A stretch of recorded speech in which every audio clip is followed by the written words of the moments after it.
เบื่อไหมครับกับการที่จะต้องเติมน้ำมัน power ในเวลาที่เราจะต้องใช้รถนะครับเติมไปใช้ไปสักพักหนึ่งมันก็รั่วอีกนะครับเบื่อไหมกับหาอะไรไม่ได้นะครับเพราะว่ารถมันเก่านะรถมันเก่าบางทีอะไรมันหาไม่ได้แล้วนะครับอีกทางเลือกหนึ่งนะครับสำหรับรถยนต์ที่ไม่อยากเติมน้ำมัน power นะครับไม่อยากหาอะไรที่ซึ่งเป็นอะไรที่มันหาค่อนข้างที่จะยากแล้วไม่อยากที่จะใช้พวงมาลัยที่ใช้เป็นพวงมาลัยน้ำมันนะครับทางเลือกนั้นก็คือพวงมาลัยไฟฟ้านะครับสำหรับรถที่อะไหล่หายาก1อะไหล่หายาก2อะไหล่ไม่มีแล้วนะครับแล้วก็3อยากจะเปลี่ยนอะไรใหม่ๆลองใช้อะไรใหม่ๆดู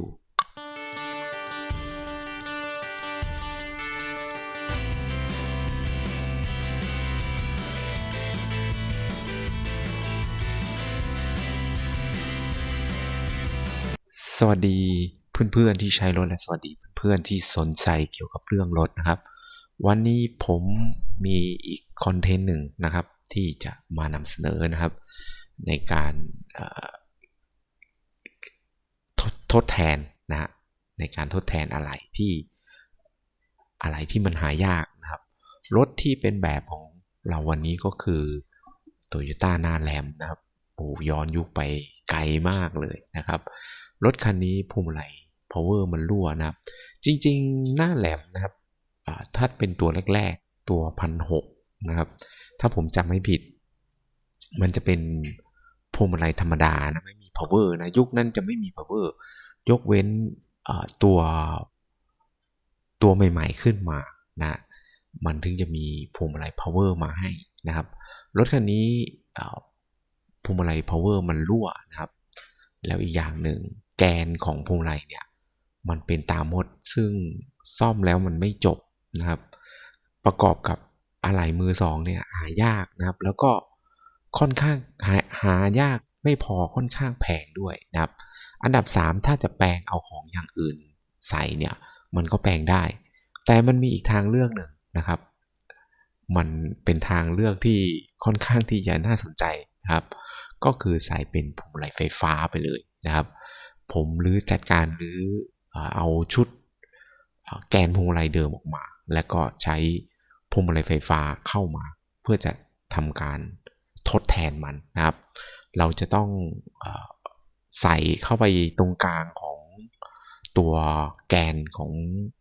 พวงมาลัยนะครับส่วนตัวปั๊มปั่นเนี่ยมันก็เดี๋ยวว่ากันอีกเรื่องหนึ่งนะครับเอาตัวแกนนะครับแกนเนี่ยเราต้องถอดไส้แกนมันออกมาเพื่อจะทำการยัดเอาตัวพวงมาลัยที่ใช้มอเตอร์ไฟฟ้าเนี่ย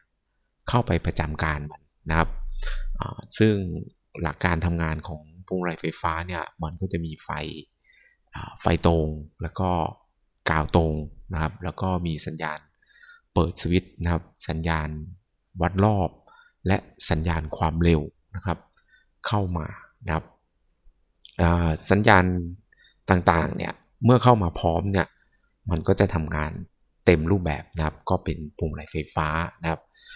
ข้อดีของพวงมาลัยไฟฟ้าคือมันจะไม่ได้ใช้น้ำมัน power นะครับไม่ต้องมีสายแรงดันสูงสายแรงดันต่ำนะครับบางยี่ห้อไม่จำเป็นต้องใช้สายพานไปหมุนตัวปั๊มปั่นพวงมาลัยpower เลยนะครับแล้วก็ตัดออกไปแต่บางรุ่นต้องใช้นะครับเพราะว่าปั๊มปั่นพวงมาลัย power เนี่ยมันจะไปเชื่อมต่อกับตัวปั๊มน้ำของเครื่องยนต์นะครับปั๊มน้ำของเครื่องยนต์ก็ทำหน้าที่หมุนเวียนน้ำในระบบของเครื่องยนต์นะครับฉะนั้นก็ต้องใช้นะบางรุ่นก็ต้องใช้บางรุ่นก็ไม่ใช้อย่างเช่น Honda นะครับ Honda มันจะแยกสายพานตัวปั๊มปั่น power ออกมาต่างหากเราก็ไม่ต้องใช้นะครับ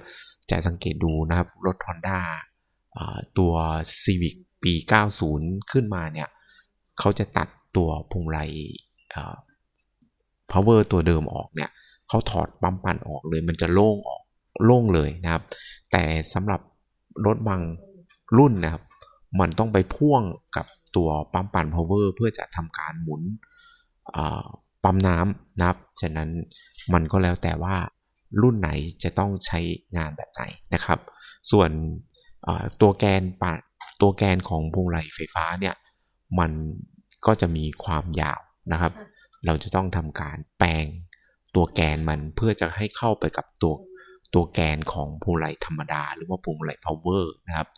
ซึ่งการทำเนี่ยค่อนข้างที่ต้องใช้เทคนิคหลายอย่างนะครับแต่ก็ตามมาผมก็จะพาให้ดูนะครับในการทำพวงมาลัยที่เป็นพวงมาลัยน้ำมันที่มีอาการรั่วต้องเติมน้ำมันบ่อยๆนะครับกับการแก้ปัญหาซึ่งการแก้ปัญหาแบบนี้มันก็จะดีทั้งสองฝ่ายนะฝ่ายที่ใช้รถมันก็จะได้อะไหล่ชิ้นใหม่นะครับแล้วก็มีราคาที่ไม่แพงนะครับพวงมาลัยไฟฟ้าเนี่ยไม่แพงนะครับไม่แพงแต่พวงมาลัยน้ำมันเนี่ยแพงมากเลยนะครับพวงมาลัยน้ำมันเนี่ยยิ่งตัวเก่าๆแล้วเนี่ยยิ่งราคาสูงนะประกอบกับแกนของพวงมาลัยเนี่ยเมื่อมันเป็นตามดเนี่ยมันจะซ่อมไม่ได้นะครับมันซ่อมลำบากมากเลยนะครับประกอบกับถ้าแปลงเอาของอีกยี่ห้อนึงเอาของรุ่นอื่นมาใส่นะมันก็ทำได้แต่เพียงแต่ว่ามันก็ต้องมีค่าใช้จ่ายสูงขึ้นไปนะครับแต่ว่าถ้าเราต้องการงบที่มันไม่สูงเกินไปเราก็ใช้พวงมาลัยไฟฟ้าเข้ามาประจำการนะครับผม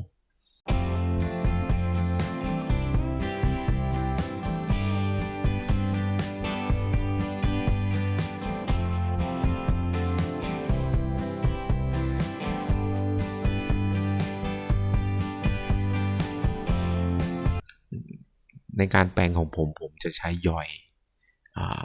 เข้าไปเชื่อมต่อกับยอยตัวเดิมนะครับโดยใช้ขนาดความยาวเท่าเดิมของแกนพวงมาลัยนะครับในการทำการตัดต่อเนี่ยก็จะต้องทำให้มันตรงนะครับถ้ามันไม่ตรงเนี่ยมันก็จะมีการงัดของพวงมาลัยนะครับฉะนั้นเวลาที่เราจะทำให้ตรงเนี่ยเราจะต้องมีไกด์เพื่อจะทำให้ตัวยอยของมันเนี่ยตรงกันนะครับฉะนั้นก็เพื่อนๆที่ยังไม่กดติดตามก็ต้องกดติดตามนะครับมาดูในภาค2นะครับภาค2จะเป็นการเชื่อมต่อระหว่างแกนกับตัวมอเตอร์พวงมาลัยไฟฟ้าแล้วก็ในการติดตั้งนะครับเข้าไปแล้วก็ในการทดสอบนะครับยังไงเพื่อนๆมีข้อสงสัยก็เขียนคำถามไว้ใต้คอมเมนต์นะครับผมก็จะเข้ามาตอบแล้วก็จะเข้ามาทำคลิปให้เพื่อนๆได้รับชมนะครับนี่คือแนวทางอีกแนวทางหนึ่งนะครับในการทำตัวของพวงมาลัยน้ำมันหรือว่าพวงมาลัยธรรมดาให้เป็นพวงมาลัย power แบบเป็น power แบบไฟฟ้านะครับก็ขอบคุณนะครับในการติดตามรับชมนะครับเจอกันใหม่นะครับกับคลิปที่2ซึ่งจะเป็นคลิปประกอบรูปร่างให้มันใช้งานได้นะครับผม